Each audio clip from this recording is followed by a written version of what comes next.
So glaucoma is a condition that affects the optic nerve. The optic nerve acts like a cable from the eye to the brain, and in glaucoma you lose fibers in that nerve, and so therefore you will lose vision in the areas those fibers serve. It's not a disease of high eye pressure, though we hear about that a lot, but high eye pressure is the leading risk factor and can be a cause.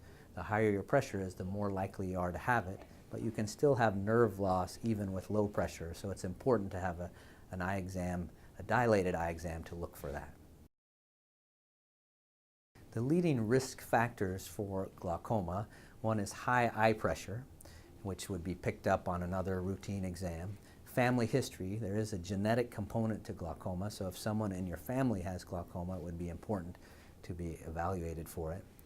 Another thing that we can note on exam is the front part of the eye is the cornea. If your cornea is thinner than average, which we can measure with ultrasound, that also puts you at higher risk for glaucoma. The most common type of glaucoma that we see in the United States has no early symptoms. Glaucoma can lead to vision loss, and that would be the earliest symptom that we might catch with that type. So that's why it's important to have screening exams or look out for risk factors and be evaluated early if you have that. A less common type, particularly in the United States, is what's called angle closure glaucoma, and that's where fluid can't get out the normal drainage pathway, so the pressure goes up suddenly.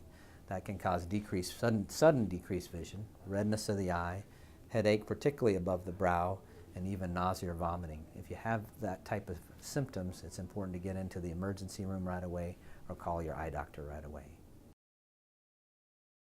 So glaucoma is treated by lowering the eye pressure. Even though it's a condition where there's nerve damage, the treatment is all designed at lowering the eye pressure. And we do that in three major ways. The most common way is eye drops, because that's the safest. If there's any issues with it, we can stop it and switch. But we also use laser. The most common laser is targeted at the internal drainage pathway to cause a remodeling to get fluid out better. And then surgery is another type where we bypass that normal drainage pathway, either by putting a tube in the eye or using the eye wall and creating a pathway for it to get out.